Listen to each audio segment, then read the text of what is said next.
What will you do without freedom? Will you fight? Fight against that? No! We will run. And we will live. Aye. Fight and you may die. Run and you'll live. At least a while. And dying in your beds many years from now, would you be willing to trade all the days from this day to that for one chance, just one chance, to come back here and tell our enemies that they may take our lives, but they'll never take our freedom?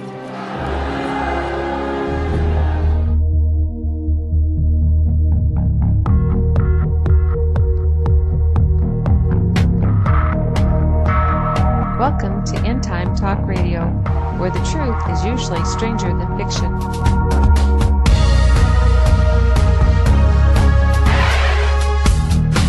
The purpose of these shows are not to scare you, but to prepare you, because what you don't know could hurt you. The word says in Hosea 4:6, "My people are destroyed for the lack of knowledge." Thank you for joining us. My name is Julie, and here is the host of the show, Barry Meyer.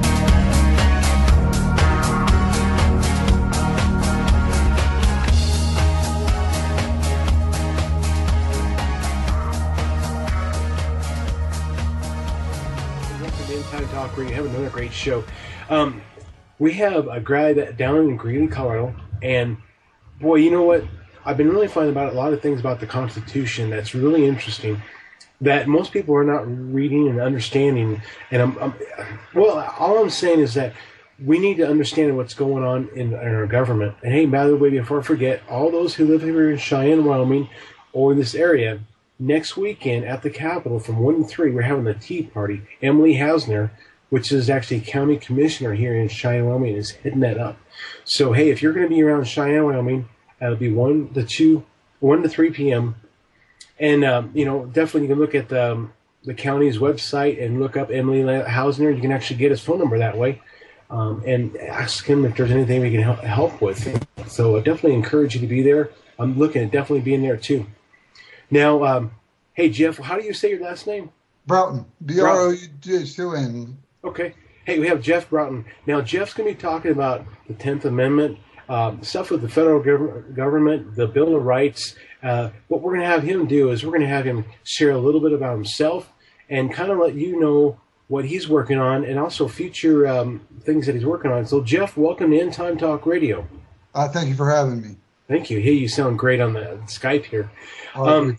Well, I tell you what, why don't you go ahead and take a few minutes and let people know about yourself, because there's probably things I don't even know about you. Oh, well, that's very good. Back in 2010, 2009, 2010, a bunch of people started off something called the 10th Amendment Center. Okay.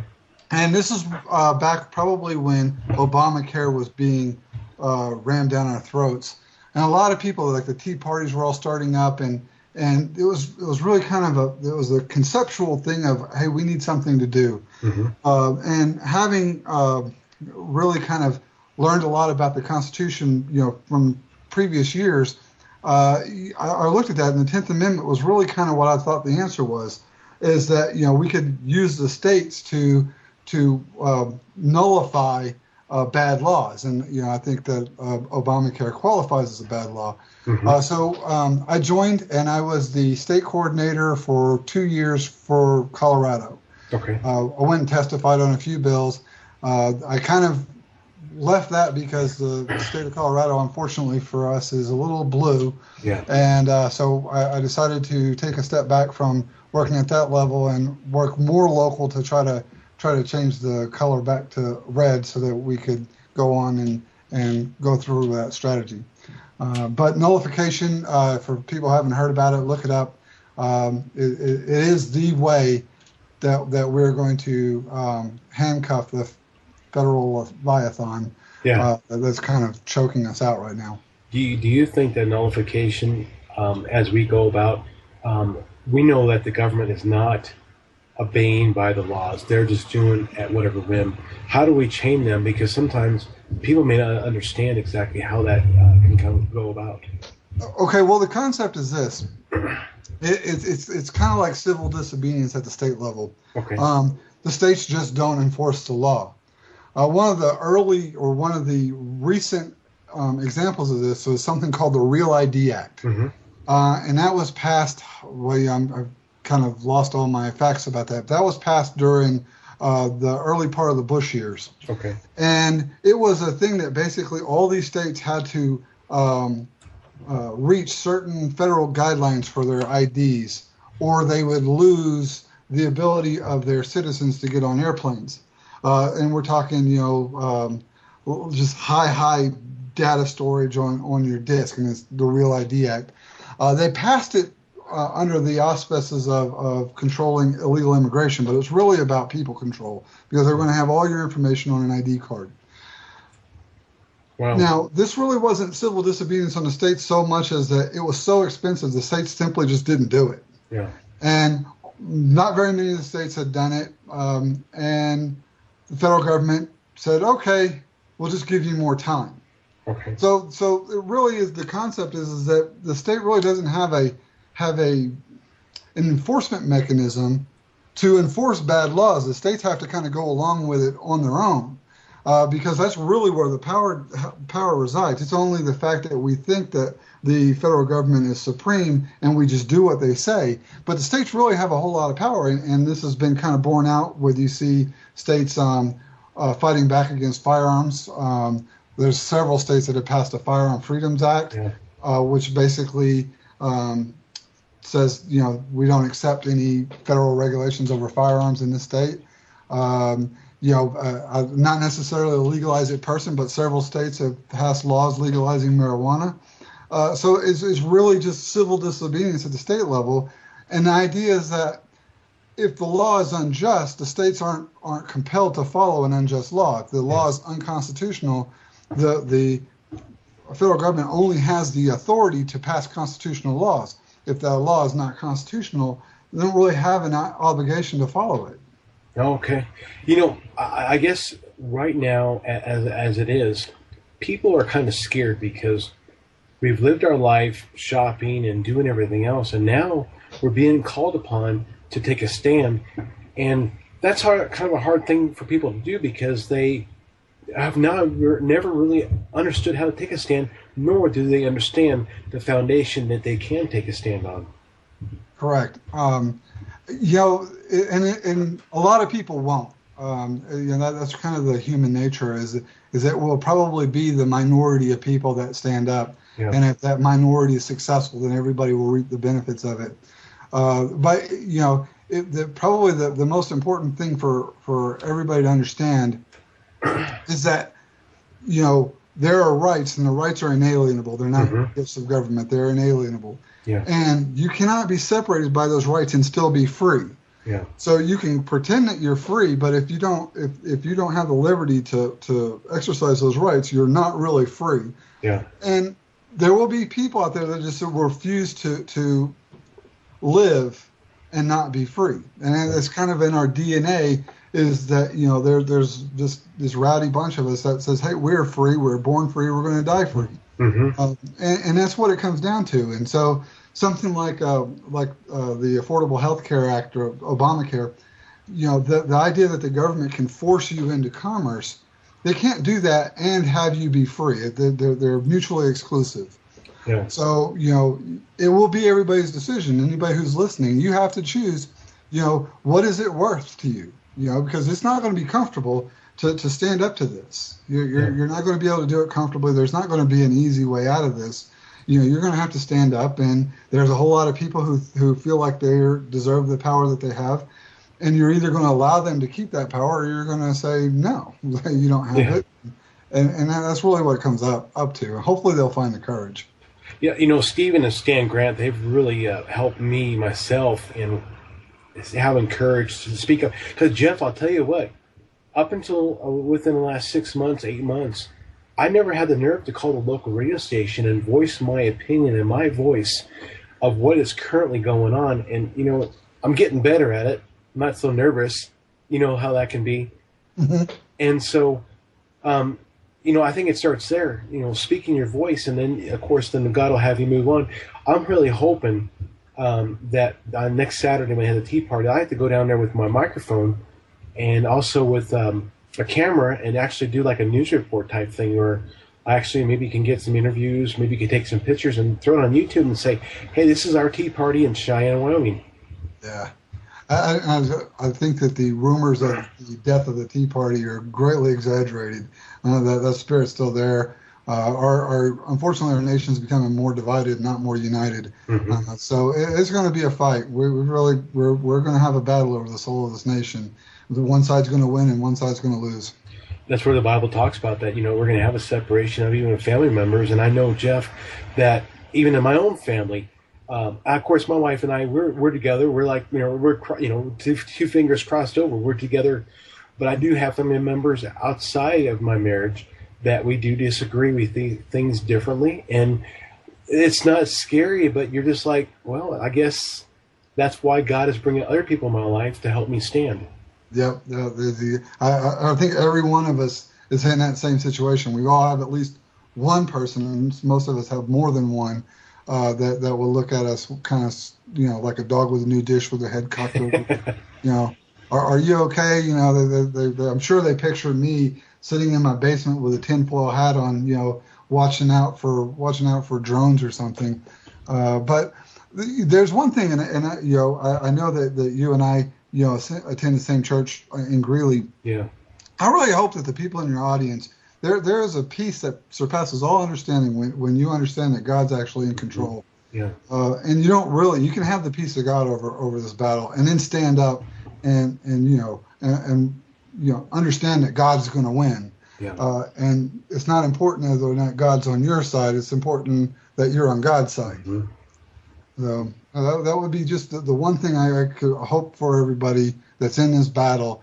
If you're a Christian, you're not going to church, or you're agnostic or whatever, get right with God, and that will give you a lot of peace over that, and it'll actually give you a lot of hope for the battle. It almost like gives you traction so you actually can do the running, because I'll be honest with you, Geoff, I believe that each one of us are going to have to face his tyrant. Some of us will stand up, and some of us will sit down and go, yes, sir, no, sir. Yeah. And other ones will say, no, we ain't going to do it. Even Thomas Jefferson said, I'd rather live a dangerous liberty than a peaceful slavery. Absolutely. You will not love your lives to the death. Well, even Harriet Tubman, I did a little study on her. She was an abolitionist. She was helping get slaves breaking out of down in the South down there. And one of the things that she said that really shocked me, it didn't shock me, but made me wake up. She says, I rescued 1,000, but I could have rescued 1,000 more if they only knew they were slaves. Yeah. Yeah. So true, isn't it? Doesn't that speak to our society today? I think people want to be slaves. That's that mindset. It's like the children of Israel when they were liberated from Egypt. Most of them wanted to be slaves. That was a comfortable thing for them. Yeah. And that's really kind of what we're at. And they're not slaves really so much to the government. They're slaves to their lusts. Not necessarily like carnal lust, but the lust of living their best life today. Whatever, everything's comfortable, and so they don't want to shake that up because it's going to get shaken up. Unfortunately, even if the Tea Party didn't exist, even if nobody was speaking up, this is House of Cards going to come down one way or the other. And I think the tide is rising that when it comes down, we have people who are willing to step up and say, okay, this is the way it's supposed to be. I'm kind of veering off some of the notes here because I think it's interesting. We live in a time right now, we're on the 4th day of our government so-called shutdown. I mean, partial, whatever you want to call it. That being said, I'm hearing October 17th is bankrupt type thing. We have no more money and this and that. Do you have an idea what could happen on that day or afterwards? Well, I actually read something on that today. There's a period of who they get to put off. Yeah. There's another date. I want to say it's the 20th, or maybe it's November 1st. But there's a date when the insurance or the interest comes due. Okay. And that's the decision. If they're not funding the government, and I believe that they will. I believe that they'll patch this up and kick the can down the street for another time. But eventually, this is going to come to a head. But when the interest comes due, the government's going to have to make a decision. They're either going to pay the creditors the interest, or they're going to put them off. If they pay the creditors the interest, there's going to be other things that they don't pay. They're going to pay military payments, Social Security payments, and all these other things. So it's going to be an interesting thing to see how they decide to do it. We can do it that way, and I honestly don't think that's going to happen because I don't believe there's the political will in Washington to get to that point. Sure. The people who are pulling the strings are going to pull them all aside, say, put your big pants on. This is what we've got to do. Figure out how you got to do so each side can save a little bit of face and do it. Mm-hmm. But there will come a point where that's no longer possible. I mean, we already owe more money than exists. Mm-hmm. So there will come a point where that's all going to happen. I don't think it'll be this time, but it certainly makes for an interesting thought. And we won't know until it happens. Yeah, I know there are people that are scared. It was funny, Geoff, I was at work and one manager was saying, what's going on with this shutdown and stuff, and someone else piped up and said, well, ask Barry, because he probably give you about 2 hours worth of information. and he says, well, I don't know if I want to hear all that. So, but the idea that there was somebody there that knew that I could tell them to my best of my ability of what's going on. Right, yeah. And that's the one thing that people who are probably listening to this have actually probably will have to assume a little bit of responsibility because they are choosing to be informed and a lot of people they know aren't. And when it gets to a head, they're going to want to know. So it's really kind of very everybody who's listening, you're actually going to serve an important role because you're going to have to disseminate that information. That's why I really hope that you get the peace of God over this so that you can do it in a way that will give hope as opposed to cause panic. Yeah, that's true. Well, let's go ahead and move on to some of your bullet points that you actually have outlined here. I think these are really good. So the federal government established by the Constitution was supposed to be limited in scope. How did it get so big? Well, the biggest thing that happened that stands out was a case called Wickard versus Filburn. Mm-hmm. And this was during the New Deal era. And the Congress had passed laws that regulated how much food you could grow on your own land. Yeah. And you think, how can you be in a free society if a government can pass that? And this farmer basically got arrested or got fined for growing crops that he didn't even sell. Yeah. I mean, he just grew it to feed his livestock. And so he sued. It went to the Supreme Court, and the Supreme Court came up with an expanded view of the Commerce Clause, which means that what they reasoned is that because he grew it on his own land, he didn't have to buy it from somebody else. And because he didn't have to, if he would have had to buy it from somebody else, there's a chance that he could have had to buy it across state lines. And because there was a chance that it could have been bought across state lines, that made it interstate commerce, which meant that Congress had the authority to act on that. Oh. It's very convoluted logic, but just about every expansion of the federal government has been done under the Commerce Clause. Mm. Yeah, I see. That was 1942 that came out. Yeah, this is crazy. And actually I think it was Angel versus Rach in California, which was a medical marijuana case. They fought that, and they used Wickard versus Filburn to uphold the federal statutes on that. So it was really interesting because everybody assumed that if Obamacare was upheld, it would be the Commerce Clause. And Justice Roberts' ruling was really kind of baffling. I don't think anybody understands it to this day as to how he came up with that ruling. But it wasn't the Commerce Clause. He said it was a tax clause, which, of course, makes it entirely unconstitutional because it didn't originate in the House. Yeah. And it's not, apportioned equally. So it was really kind of odd. But the Commerce Clause was really kind of that open door that allowed Congress to expand, to the size it is today. I see a website here that actually has a news story back in February 28th of 2012. It says how the Commerce Clause will be used to stuff Obamacare down our throats. Yeah. Yeah. Yeah. So it didn't actually work out that way. Like I said, that kind of Robert's rulings shocked everybody. I don't think anybody was prepared for that. And that's interesting. I go to work and there's just so much that goes on. And when I do tell people some things, it really goes over their head because they have no understanding. Because I'll be honest with you, Mike McCune I've had on before. I remember him on Defense of a Nation. He was saying, I still feel like I'm in kindergarten, and I do too. I mean, there's so much that I have to learn.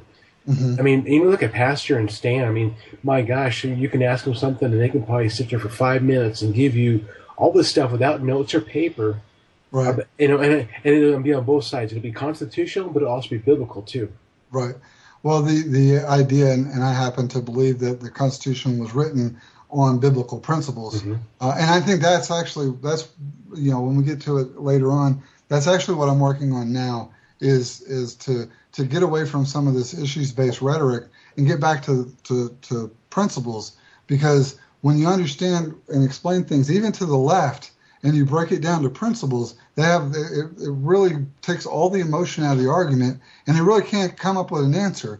And hopefully you can get them quiet enough, long enough to think, okay, for example, I say if a law is not applied equally to everybody, it's unjust. Yeah. You can't argue with that, and it's obvious that this law is not applied equally, so therefore it's an unjust law.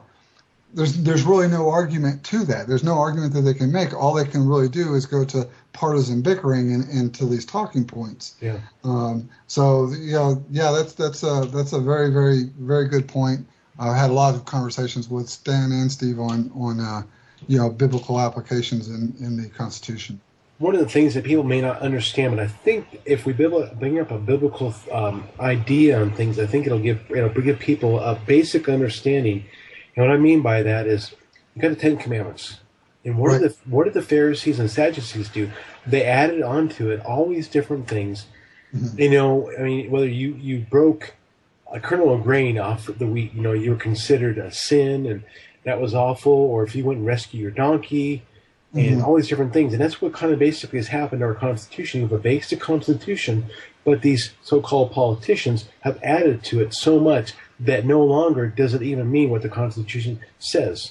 Yeah, the Constitution, it was funny, my father-in-law's from Australia, and he's very into politics out there, so he's asking me questions about the political landscape here. And he says, well, how do you guys change the Constitution? And I said, well, we don't. We just ignore it. Yeah. That's the thing. It's like, why would you go through the trouble of amending it, which is a lot of work, and it was that way on purpose, if you just ignore it? And it all comes back to us. It comes back to the voters, because we don't understand our own government and the way it's supposed to work. The political class can do whatever they want. Yeah, that's very true. Well, one of the things that happened up here was the Tea Party had elected Cindy Hill, state superintendent of schools. She put her foot down and said no to the Common Core in Wyoming. Yeah. Well, the legislatures came back through the beginning of 2013, and they basically were nullifying her position, and they were actually going to put a czar over her. Wow. Well, the governor signed it into law, and now there's a guy that's going to make $500,000 a year, and now Cindy Hill is no longer, she is state superintendent, but now all she does is she goes around and gives teachers awards. Now, she's still fighting this because now they're trying to say that they're going to impeach her. And as it stands, they're bringing up all these rhetoric. And what's funny, Geoff, get this. Every time they say to the people out there, we have all this stuff on her, the people say, okay, but what is it? Well, we can't show you right now. And right. Isn't that what politicians always do? They're always taking out the garbage. I look at statesmen. Statesmen are all nice and clean, and I don't quite know all about a statesman, but for when you hear a statesman, you're thinking of a man that's studious. I mean, he's really he's looking out for the people. But the politicians, they're doing whatever they can with garbage. Right. Well, the blackmail only works until you use it. Yeah. And then of course the threat is worse than the actual thing. And because this lady hasn't resigned yet, I'm sure that what they actually have is nothing.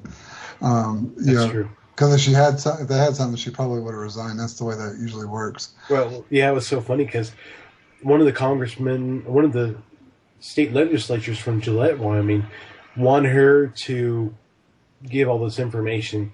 Well, she gave it all. And he says, you're trying to mess with the whole thing. He says, you never mandated to me what specifically I was supposed to give to you. So I just gave it all to you. And so these people are like, you're throwing too much information. Well, you never specified. So these people have nothing to stand on. They don't even know what they're doing. And like she stated, back in the 1800s and also 1915 or something like that, two times others that happened. But in the Constitution says you have to change the constitutionality of her position. You can't just make a law. You have to change the Constitution part. You can't just make a policy. Right. Well, and here's the thing with Common Core is that I would guess, and this is just a guess or speculation, that everybody who's pushing it's been paid off. Yeah. Oh, yeah. Because there's nobody that sits there and actually talks about how this is good. And everything that comes out of it's like, it makes you scratch your head and say, why would somebody push this? Yeah. And that's one of the things that makes local school boards so important. It also makes local elections so important. Mm-hmm. Controlling the state house, not necessarily with R's and D's, but with people who understand, basic, sound, fundamental government principles that we're supposed to operate under. That's the key, and that's kind of why I resigned from the 10th Amendment Center to work more on local elections. But I don't think there's probably anything more important that somebody can do is to know what's going on in their school board, know what's going on in their local city council, their county council, their state representatives. All those things are super duper important because really those guys have to be bought off before most of this stuff gets pushed down to us. One of our county commissioners, we have 5 now, one of our county commissioners, Emily Hausner, he said that he was going to give some of his money, and his county commissioner money, they make $40,000 a year, some of his money back to the people. So they had a big county commissioner meeting, and when people came in, each person was given an envelope. And I don't know how many envelopes they were given. Well, some of the people didn't even look at the envelopes until after the whole meeting was done, and each person was given a $50 bill right from Emily Hausner out of his money as county commissioner. Well, Debbie Lathrop, which is the treasurer, she says, you can't do that. And he came back and says, what? It's the people's money. I told him I would give it back to him. Oh, she hated that. Yeah, well, we gave it to you, so you have to keep it. Yeah, that's right. And there was nothing attached to it. It was all in cash. He says, I told the people I was going to give the money back to him. And he did. He's Tea Party. And and he's the one that's organizing. And you know what's funny? His name is Emily Hausner, but his first name is Moses. Yeah, nice. Yeah. Well, there you go. Yeah, so he's a born-again Christian, and he knows what's going on. And, of course, even Cindy Hill, she's a born-again Christian. And now we have Taylor Haynes. He's running for Wyoming governor. And he's a Christian. He knows what's going on. He understands rights. He's actually a cattleman. So, I've called in the radio station. I said, you know what we need is the farmers or cattlemen that start running this our country. They know how to run things. Mm-hmm. So. Well, you talked about Christians and getting them involved because we do have a lot of apathy in the church with politics. But one of the things that I found, and it's one of the things I've been working on, is that the most easy person to lie to is the conservative Christian activist. Yeah.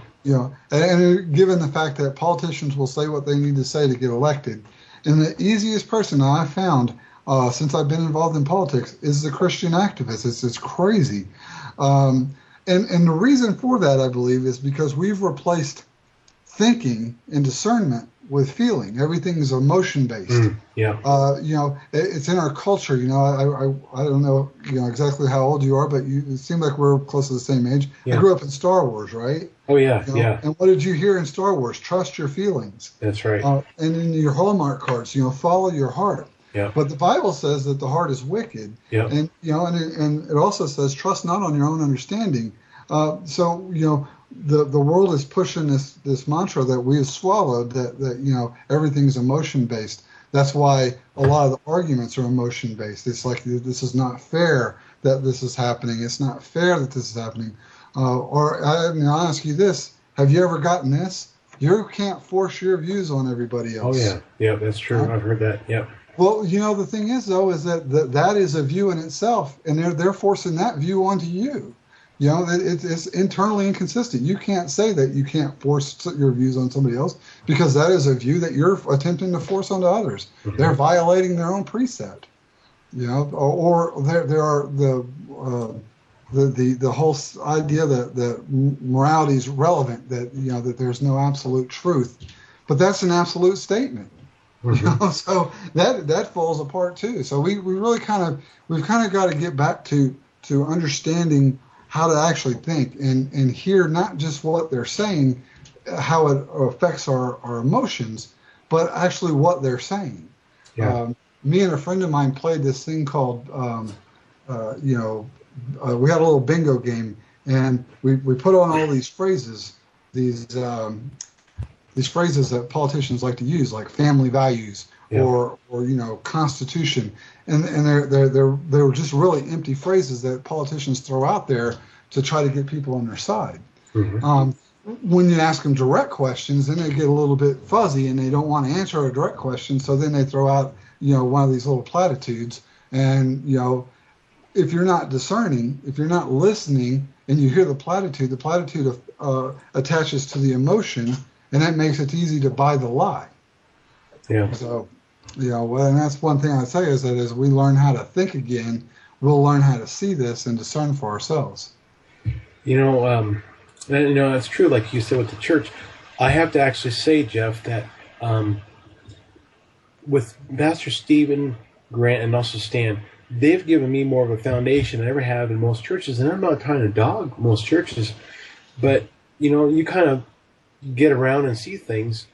You start realizing when you get to go to a church that really is what Stephen and Stan are doing.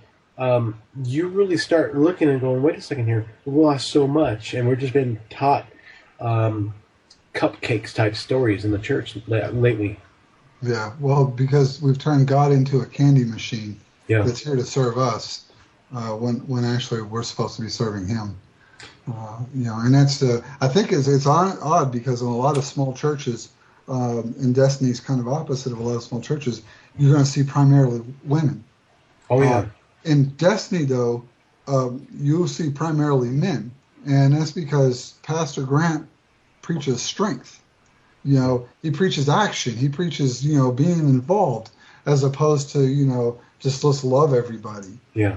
And that's something that I know a lot of guys that don't go to church that I tell them if I could get them into this church for a couple of sermons, that they would change their whole perspective on it, because it's really empowering to know that you get to be on God's side and do what's in your heart. And not only that, but you also get to feel like David or Daniel, that you're actually you're not on the sidelines. You're actually going to be involved, and I think that's what men want to be. They want to be involved. They don't want to just hear another plush. Because I'll be honest with you, I think it's ingrained in us to do battle, whether it's in a spiritual sense or it's even in a physical sense. All right. It's in the Bible too. Yeah. I mean, it's Ephesians 6, the armor of God. Yeah. The war references all through the Bible. That even at the end of the Gospels, where Jesus says, if you don't have a sword, but sell one of your cloaks and buy a sword. I mean, it's very action oriented, and it's something that really should appeal to men who want to be involved and who want to be active. So. I agree with you that Destiny is fairly unique in that. Although I do think that there's a change, that there are more churches are going to go to that as things keep happening. People are going to continue to wake up. Hey, I bought some more ammo for my sword today. Right on. They had a good deal, so I've been running down there trying to pick up. I picked up some 45 long colts. So, anyways, that's beside the point. But my sword is definitely can be used. Yeah, right on. You get it prepared in season and out, right? That's right. That's true. Well, we've talked about quite a few different things. Maybe let's talk about maybe the nullification and principles of '98. Okay, so where did the idea of nullification come from? It came from, do you remember in your history class something called the Alien and Sedition Acts? I don't think I were ever told that. Yeah, well, the Alien and Sedition Acts were a set of acts that took rights away from French aliens who were in the colonies or in the young country, I wouldn't call it anymore, because when the French Revolution was going on, the country was divided. There were those that sided with Jefferson that thought that we should be supporting this revolution, and others who sided with Adams, who said no, this revolution's based on bad principles. It's not going to go anywhere. It's not bad. We don't want to be involved in it. And so there was a lot of strife and stuff at this point. And so while Adams was president, he signed these laws, which basically took away, basic rights from these people who were the French nationals who were living in the States. Mm-hmm. So Jefferson wrote the Kentucky Resolution of 1798, and basically it put forth the idea that states were not duty bound to enforce those laws, mm-hmm. because they weren't just laws, that they had no obligation to enforce them because they were unjust, they were not constitutional. And that's where there's a great quote from that resolution where it said, let no more trust be in man, but bind him down with the chains of the Constitution. And that's kind of where that came from. Opponents of nullification will point to the Jim Crow era, where the segregationists try to use nullification to nullify some of the civil rights laws. And so a lot of people who talk about nullification get labeled as neo-Confederates. Mm-hmm. But the idea is that if you go back to the time leading up to the war between the states, that it was the northern states who were using nullification. They were nullifying the Fugitive Slave Acts, mm-hmm. And that made the southern states mad because this was like compromise legislation to appease them, and the northern states weren't even enforcing it. And I believe in one of the state declarations when they left, they specifically mentioned nullification. So it had a lot of applications early in our country's history. Well, it's really interesting. There have been so many things that we've lost over the year. And I myself only been going to church for a short time. You realize how much you have never been taught in school. Even with Common Core coming, the kids now we're not going to even know nothing. I remember being in 8th grade doing the Paul Revere, the British are coming. We had the understanding, but who was it? I was listening to,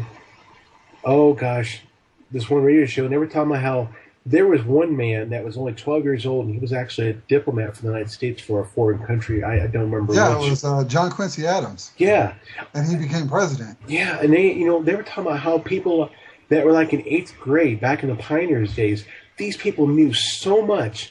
Even they said even like farmers. People would think, farmers dumb or whatever, but these men could put any lawyer to shame. Yeah, there's a funny story about that. Have you ever read any of the Federalist Papers? No, I haven't. Well, anyway, there was a law professor who was talking about the Federalist Papers because he assigned the Federalist Papers to all of the students. I heard. Okay, I think you're going, but go ahead. Yeah. And these students would come up and say, this is very complicated stuff. It's very difficult to understand.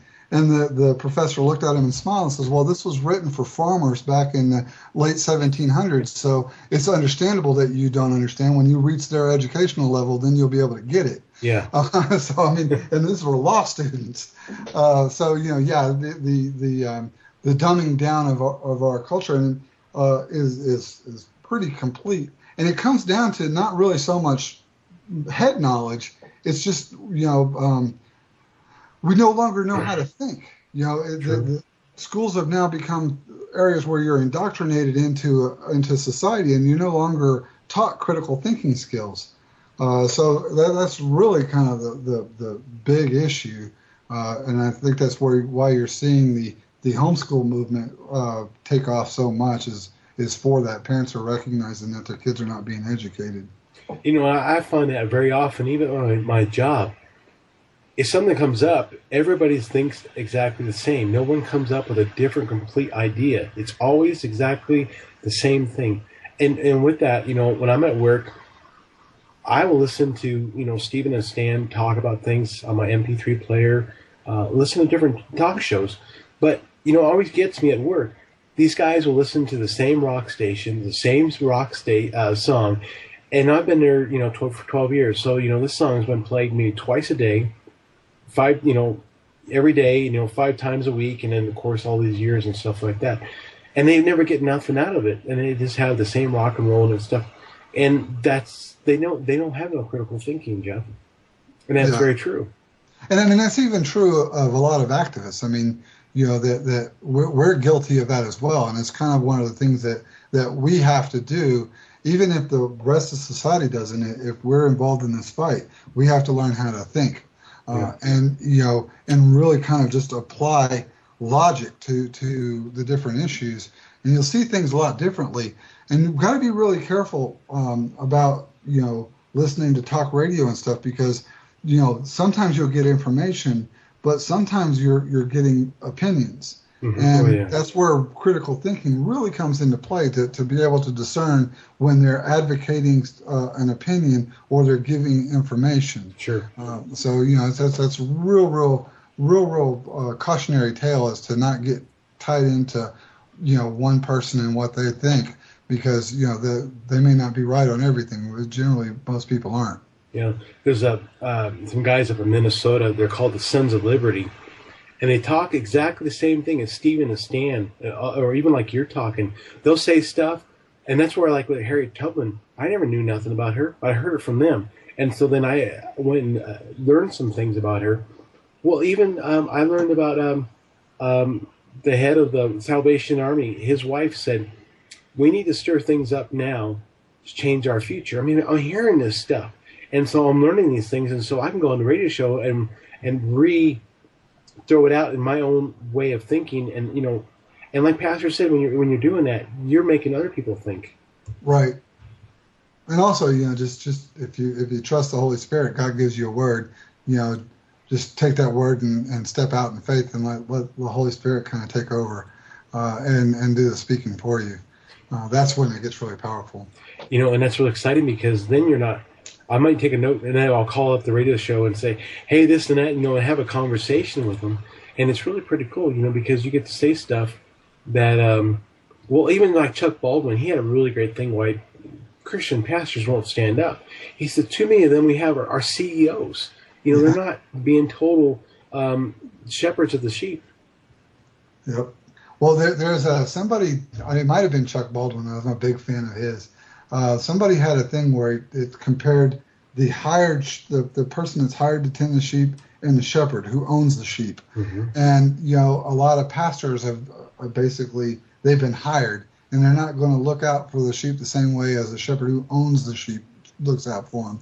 And I think that's a thing that Pastor Baldwin pointed out some really good things. Mm-hmm. A lot of actually what I think is bad teaching that the American church has bought into, that allows them to say, oh, you know what, it doesn't really matter what we do. That's not true. I mean, if you look at the parable of the talents, God expects us to work. He told us, he goes, occupy until I return. Yeah. And I think that's kind of an important thing for all believers to do, is to be involved, and not be involved for the flesh, but be involved for glorifying God. And that's what we're put here to do. One of the things I really do like about church is I really feel like a family-type atmosphere there. You're not like you're somebody off the street and no one's really going to accept you, but I feel like really being accepted. Yeah, that's a wonderful congregation, and we love to see new people there. Yeah, That's wonderful, and you guys are awesome. We love it when you. I know that it's not very close, so you guys don't get to come down all the time, but we certainly love it when you and Mike come down and visit us. Yeah, Mike and I are going to get together tomorrow morning, so we'll have a little fellowship. One of the things I'd like to touch on too that you have written down here was the role of the Supreme Court really to be the final say in all things constitutional. Yeah, when I used to go around and do presentations for the 10th Amendment Center, this is one of the areas I keyed on, because at this point, back in 2010, we had all the lawsuits going forward, and everybody assumed that this would be found unconstitutional. Mm-hmm. And the reason they assumed that is because, well, it was unconstitutional. But, history has shown us that the federal government or the Supreme Court tends to allow the federal government to do whatever they want. And that's been since the New Deal. When I think it was FDR who threatened to pack the court and add a whole bunch of new justices because they kept striking down all of his laws. Mm-hmm. So our argument is that no, they're probably going to uphold it, and we gave all these examples of how the federal government's actually upheld unconstitutional laws, and then there was the idea that it's not even really the purpose of the federal or the Supreme Court to be the final arbiter of everything constitutional. They are a check and a balance, but they're not the only check and the only balance. And the best way to illustrate this is if you go online and you pull up a copy of the Constitution, and not the text, but you pull up the parchments. Okay. It's like on 3 pages, and you look. And I used to have this as an illustration. The first, Article 1 is the legislative branch, and it covers the House and the Senate, and it takes up probably half of the Constitution. Right, the most important part of our government was the legislative body. Mm-hmm. We had the House of Representatives, which was the people's house, and then you had the Senate, which at the time of the ratification was representing the state's interest. Mm-hmm. And then those were the most important thing. Article 2 was the executive branch, and it was kind of the new thing. That's what was not part of the Articles of Confederation. That they really believed there should be an executive power, and it was limited. But that takes up about a third of the document. Article 3 is the courts. Yeah. And if you look at the amount of text that they devoted to that branch of government compared to the others, it's minuscule. There's like 5 lines to sit there and say that they would put that much power and authority into a branch of the government that had no accountability to the people because we can't vote them out. That's beyond common sense. And I would use that as an illustration to say, if you and your brother-in-law went into business and you wrote up a contract, okay, right? And then you decided to have your father-in-law be the final say. Like if you wrote in the contract that if you guys couldn't agree on something, that your father-in-law would be the person who would have the final say in that. Would you be sane if you signed that contract? Yeah. No. No. You wouldn't give that power away. And we've already talked about how much more intelligent the people of that time were compared to now. So that's beyond reason that was a legitimate function of the courts. That they were a check, against that, but they weren't the only one. The states were a check, and the individual citizens were a check.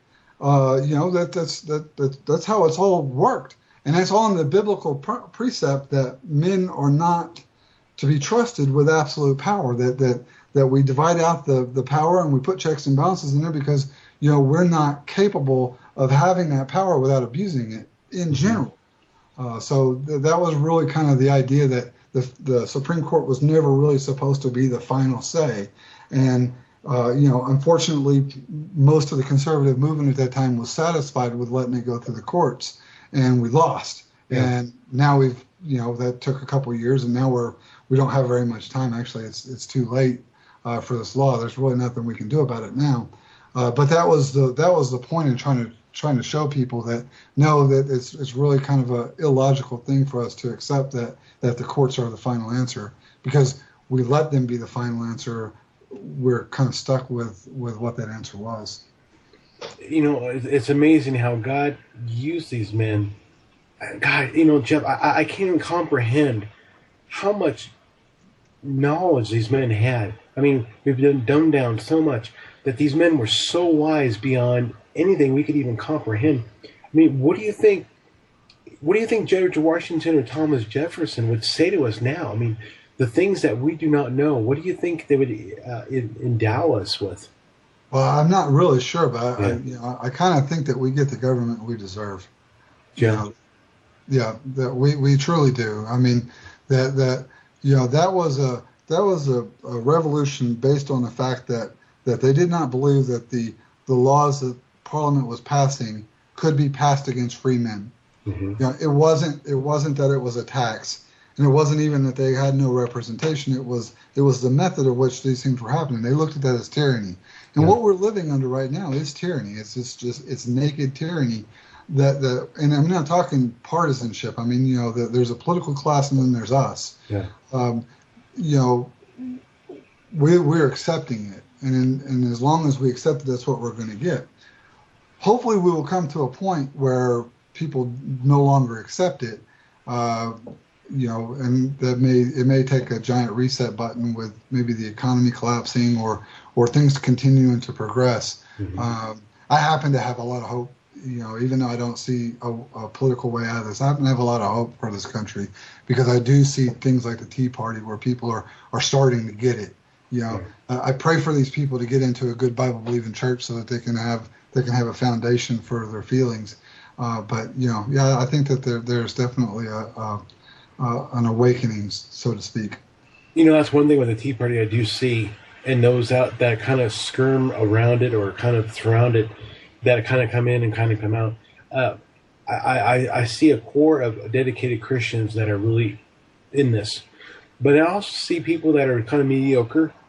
And I even see atheists. Mm-hmm. And, there's a whole bunch of people that are kind of in here and working and stuff like that. And at that same time, I know God's doing something. Like I told Emily Hausner when I had him on my radio show, I said, Emily, God is doing something. And I believe as we stand and are willing to stand, God's going to show these people that are atheists or not even totally committed that, hey, you know what? These people that are Christians really have something here that we've never seen before. Right. And that's where really having the peace of God can help out. But, I mean, God can use atheists as well. I mean, Thomas Paine was an atheist. And he wrote the what was I can't think of the pamphlet that he wrote. Common Sense, right? Common Sense. Yeah, he wrote Common Sense, and that kind of was kind of an igniter of awakening. Whether it was just coincidence or whatever, where it was just the right thing at the right time, but God used that because I truly believe that this country is ordained of God and God planned it. So God can use atheists as well. It's not a thing just for us Christians. Everybody's going to have to take part in it.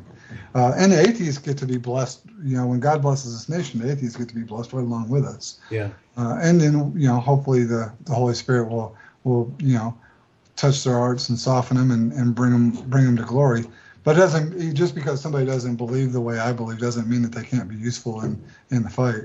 One of the things that comes to mind is when Jesus was talking to his disciples, he said, "Those who are for us are not against us," or those who are for us are not against us. Right.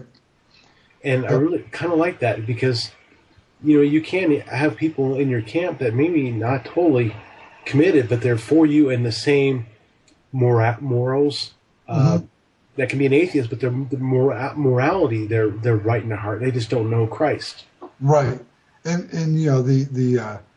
I get into a lot of it because I have a couple of people in my family who I call militant atheists. That they basically seek out Christians to challenge them on their faith. Uh-huh. And when I break down what I believe into principles, there's no argument to that. There's no, because they're so sound that that makes sense. Yeah. The thing is that if you look at history, the idea that man can't be trusted with power is a universal truth. It doesn't matter, whether it's in the Bible or not. That's a universal truth. The idea that justice should be equally applied, that laws should be equally applied, that's a universal truth. That comes from the fact that God, the author of laws, is no respecter of persons. So our laws should be no respecters of persons. Well, I think maybe in the church we've lost common sense in a lot of ways, and that's why the world doesn't respect the church. Well, I mean, we fight ourselves more than we fight anybody else. Yeah. That's the one thing that Christians love to do is make fun of other Christians. And that violates the last commandment that Jesus gave his disciples, was to love one another, so that we would be known for our love of one another. Yeah. But the flesh gets in there, and we all have our own ideas because we've built up traditions instead of the heart of God. But God's going to break all that down too, and we're going to be put into a situation where we are going to have to call out to God. Mm-hmm. That's what he did with the ancient Israel in Egypt. They got under bondage until they called out. Until they called out to God. And I think you're seeing that. You can't have Christian businesses being sued because they won't take pictures at a gay wedding. I know. And not have people go, oh, wait a second. Yeah. I don't really care about gay marriage, but no, this is wrong. But that is kind of the results of all those laws. And there's a guy that has a radio show. He has this phrase. He says, "You will be made to care." You're not going to be able to avoid it. And I think that's going to be an impetus for Christians to awaken to that. That we're going to keep seeing judgment heaped upon us over and over again, and we will care. Well, I think a prime example of that is even the World War II memorial. I mean, they put wire barricades. And of course, a congressman, I think from Texas, went down there with bolt cutters and cut them. So people, when I at work, are caring about that. I'll be honest with you. Yeah. The thing is, you take what we call the greatest generation and you heap injustices upon them. I think that's where the left's kind of their hubris got in our way, because that was a bad move. Yeah. That's going to be one of those things that kind of galvanizes everything. The fact that you had open air memorials, mm-hmm. and you actually paid people to go in and keep people out of it, as a result of the shutdown because there was no money to keep them running. No, that doesn't make sense. You had to pay for the barricades. You had to pay for the guards to go there and barricade. And we're talking open air memorials. It wasn't a building that had to be open. This is all open air. So that's that people are going to see through that. And no matter what lies the mainstream media tells about that, people are going to be able to see through that one. Hey, Geoff, there's one other thing that we didn't touch on, the preamble to the Bill of Rights. Right. That's kind of the whole idea that kind of puts into perspective what the Constitution was. We talked about the Constitution being a limited document. And the preamble to the Bill of Rights kind of tells you why they wrote the Bill of Rights. There were several states that refused to ratify the Constitution without a promise of a Bill of Rights. And it goes like this. It says, the conventions of a number of states having at the time of their adopting the Constitution expressed a desire in order to prevent misconstruction or abuse of its powers that further declaratory and restrictive clauses be added as extending to the ground of public confidence in the government will best ensure the beneficent ends of its institution, meaning that the people were not trusting the Constitution to not be what they just fought against in England, which was a central power that would become a tyranny. And that was why the amendments were written. They were written really for the federal government. They weren't written for us. They were restrictions. They were not benefits. One of the things that drives me crazy is when people talk about my constitutional rights. There are no constitutional rights. You don't get rights from a piece of paper. The Bill of Rights is not a list of rights that you get. They're a list of restrictions on the government. I think that's kind of an important thing for people to understand, that they're not human, they're not civil, they're not constitutional, they're inalienable. You cannot give these things up and be free. And you have to decide whether you're going to be in bondage or you're going to be free, and what you're willing to pay for that freedom. I like what Stan had said in the last Defense of a Nation shows. Born free, will live free, and will die free. Yep. And I don't think people value life in that as much as they want to go down to the mall and go shopping. Yeah. Well, that's. But like I said, it will. I don't know if it was Adams or Henry who said it will be an irate minority who does the heavy lifting. Mm-hmm. I think it was less than 3% of the colonists were actually involved in the Revolutionary War. Less than 3% were directly impacted in that, and yet that 3%, set the stage for what became the greatest nation, I believe, in the history of the world. What makes me excited about that is that if you put God first and you're willing to stand, God can do some great things for people if they're willing to trust Him in areas that they've never gone before. Right. I agree. Amen. Yeah, that's exciting. Hey, Geoff, what are some parting thoughts that you would like to share with people that we haven't touched on? Well, one thing is just learn good principles of government. Go through and just study those things. Also, if you would take a logic class and be able to see things logically, that would probably help you out to kind of learn how to think. And just get right with God. Wherever you're at in your life, wherever you're at with you walk, get right with God. Consecrate yourself to doing God's work, because it's going to be a lot of work, but God can do wonderful things through you.